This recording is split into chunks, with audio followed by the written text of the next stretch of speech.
ഇത് അനുമതി കൊടുക്കരുത്. നമുക്ക് പോലീസ് ഉദ്യോഗസ്ഥരോട് തന്നെ സംസാരിക്കാം. കേസെടുക്കൂ. പരാതി ഇവിടുന്ന് കിട്ടിയെടുക്കും. പരാതി ഇപ്പൊ ഒന്നും പറഞ്ഞിട്ടില്ല ചെയർമാൻ. അല്ല, പരാതി തരുന്ന പറഞ്ഞു. തന്നില്ല, പരാതി ഉണ്ടെന്ന് പറഞ്ഞു.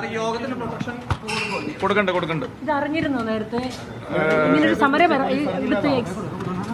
എക്സിക്യൂട്ടീവ് യോഗം ഇവിടെ അറിഞ്ഞിരുന്നു. ഞങ്ങൾ പോലീസ് വന്നപ്പോഴത്തേക്കും ഇത്തിരി ഇൻഫർമേഷൻ കിട്ടി. ഞങ്ങൾ അപ്പം തന്നെ വന്നു. സ്വാഭാവികമായും നേരത്തെ മുൻകരുതൽ എടുക്കേണ്ടതല്ലേ?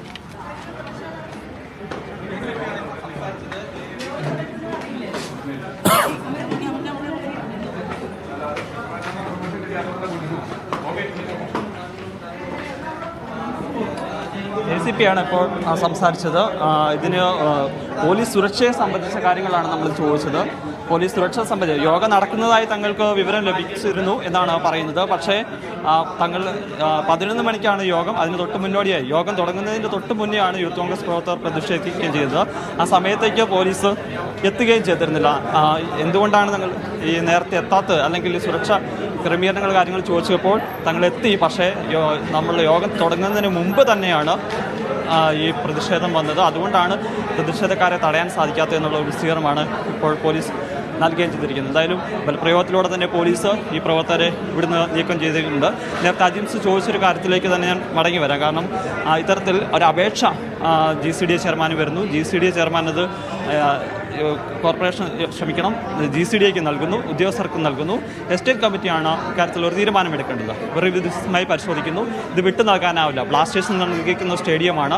അതുമാത്രമല്ല ഈ കോടിക്കണക്കിന് രൂപ ഇവിടെ നിർമ്മാണ പ്രവർത്തനം നടത്തിയിരിക്കുന്നത് അത് കേടുപാടുകൾ പറ്റാനുള്ള സാധ്യതയുണ്ട് എന്നുള്ളതുകൊണ്ട് വിട്ടു നൽകരുത് എന്നുള്ള തീരുമാനമാണ് എസ്റ്റേറ്റ് കമ്മിറ്റി എടുക്കുന്നത്. പക്ഷേ ഇത് പിന്നീട് സെക്രട്ടറിക്ക് വരികയും ആ സെക്രട്ടറിയുടെ ചെയർമാൻ്റെ നിർദ്ദേശപ്രകാരം GCDA പിന്നെ ഈ സ്റ്റേഡിയം വിട്ടു നൽകാനുള്ള അനുമതി നൽകുകയും ചെയ്യുകയാണെന്ന് പറഞ്ഞത്. അതായത് സ്വാഭാവികമായും ബന്ധപ്പെട്ട കമ്മിറ്റികളുടെ എതിർപ്പ് മറികടന്നുകൊണ്ടാണ് ചെയർമാൻ ഇത്തരത്തിലുള്ള തീരുമാനം എടുത്തിരിക്കുന്നതെന്നാണ് പറയുന്നത്.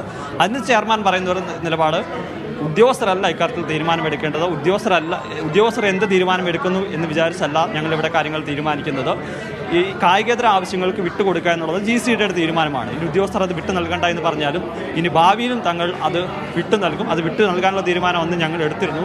എക്സിക്യൂട്ടീവ് കമ്മിറ്റി യോഗം ചേർന്നിട്ട് തീരുമാനമെടുത്തിരുന്നു. ഇനി ഭാവിയിലും ഇത്തരത്തിൽ പരിപാടികൾ വരികയാണെങ്കിൽ അത് തങ്ങൾ തീർച്ചയായും വിട്ടു നൽകുമെന്നൊരു നിലപാട് തന്നെയാണ് എടുത്തിരിക്കുന്നത്.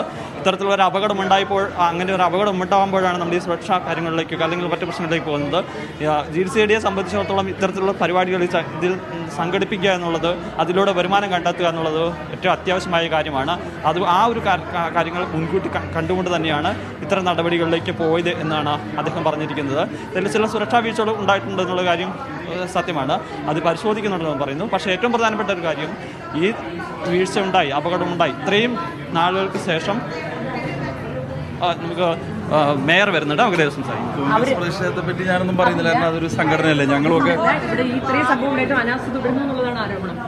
ഞാൻ ഈ മുഴുവൻ നിങ്ങളുടെ മീഡിയ പോലും പുതിയ വാർത്തകളൊന്നും ഞാൻ കണ്ടിട്ടില്ല. GCDA എക്സിക്യൂട്ടീവിൽ സ്വാഭാവികമായും ഇത്തരം കാര്യങ്ങളെ സംബന്ധിച്ച് ചർച്ച ചെയ്യും. കാരണം അതിൽ നമ്മൾ GCDA എന്നുള്ള നിലയിൽ ഇതിലേതെങ്കിലും കാര്യങ്ങൾ, എന്തെങ്കിലും പ്രശ്നങ്ങൾ ഉണ്ടായിട്ടുണ്ടോ എന്നൊക്കെ നമുക്ക് ചർച്ച ചെയ്യുമ്പോഴേ മനസ്സിലാവാൻ കഴിയുള്ളൂ. അല്ല, ഞാൻ യൂത്ത് കോൺഗ്രസ് പ്രതിഷേധത്തൊന്നും പറയുന്നില്ല. കാരണം എല്ലാ സംഘടനകൾക്കും മേയറോട് ഒരു പ്രതിഷേധിക്കാറുണ്ട്. ഞങ്ങൾ DYFI ആയിരിക്കും. അതിലൊന്നും പ്രശ്നമല്ല. ഞാൻ പറഞ്ഞത് GCDAയുമായി ബന്ധപ്പെട്ട് ഇക്കാര്യത്തിൽ എന്താണ് സംഭവിച്ചിട്ടുള്ളത് എന്ന് ഞാൻ പൂർണ്ണമായും മനസ്സിലാക്കിയതിന് ശേഷം പറയാം. കാരണം ഞാൻ പങ്കെടുത്ത ഏതെങ്കിലും ഒരു കമ്മിറ്റിയിൽ ഇത്തരമൊരു അജണ്ട വന്നിട്ടില്ല. അപ്പോൾ അവർ വിജിലൻസ് തീരുമാനിക്കട്ടെ. അതല്ലേ നമുക്ക് പറയാൻ കഴിയില്ല. ഗവൺമെൻറ് തീരുമാനിക്കുള്ളൂ. ഗവൺമെൻറ് ഒരു അന്വേഷണം നടന്നുകൊണ്ടിരിക്കുകയാണ്. ഗവൺമെൻറ് അന്വേഷണത്തിൻ്റെ ഫൈനൽ റിപ്പോർട്ട് വരാതെ അതിൽ പോലീസ് ഇൻവോൾവ് ആണല്ലോ. അതിനുശേഷമല്ലേ സമാന്തരമായി മറ്റൊരു ഏജൻസിക്ക് വിജിലൻസിൻ്റെ അന്വേഷണത്തിന് സാങ്കത്യമുള്ളൂ. അപ്പോൾ അത് ആവശ്യപ്പെടാൻ അവർക്ക് അവകാശമുണ്ട്. പക്ഷേ നിയമപരമായി ഓരോ അന്വേഷണങ്ങൾക്കും അതിൻ്റേതായ പ്രത്യേകതകളുണ്ടല്ലോ. ഏതായാലും ഇത്തരം കാര്യങ്ങളുമായി ബന്ധപ്പെട്ട് തീർച്ചയായും GCDA എക്സിക്യൂട്ടീവ് കമ്മിറ്റി ഈ കാര്യങ്ങളെല്ലാം പരിശോധിക്കുക തന്നെ ചെയ്യും. GCDA ചെയർമാൻ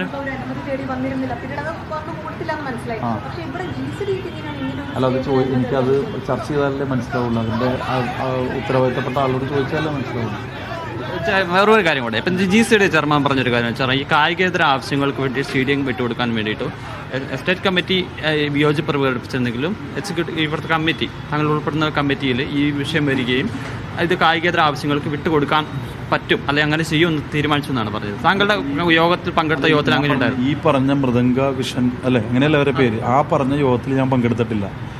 ആ യോഗത്തിലാണ് ഞാൻ മനസ്സിലാക്കുന്നത് ഇവർക്ക് ഇങ്ങനെ ഒരു ഡെപ്പോസിറ്റ് വാങ്ങി ആ ഗ്രൗണ്ട് കൊടുക്കാനുള്ള തീരുമാനമെടുത്തത്. ഞാൻ അതാ പറഞ്ഞത്, ഇത്തരം കാര്യങ്ങളെ സംബന്ധിച്ചെല്ലാം വളരെ കൃത്യമായി നമ്മൾ ചർച്ച ചെയ്തതിന് ശേഷം എന്തെങ്കിലും പോരായ്മ സംഭവിച്ചിട്ടുണ്ടെങ്കിൽ തീർച്ചയായിട്ടും അത് തിരുത്തും. ഏതായാലും GCDA ഓഫീസിന് മുന്നിൽ യൂത്ത് കോൺഗ്രസ്സുകാർ പ്രതിഷേധിക്കുകയാണ്. ഇതിന്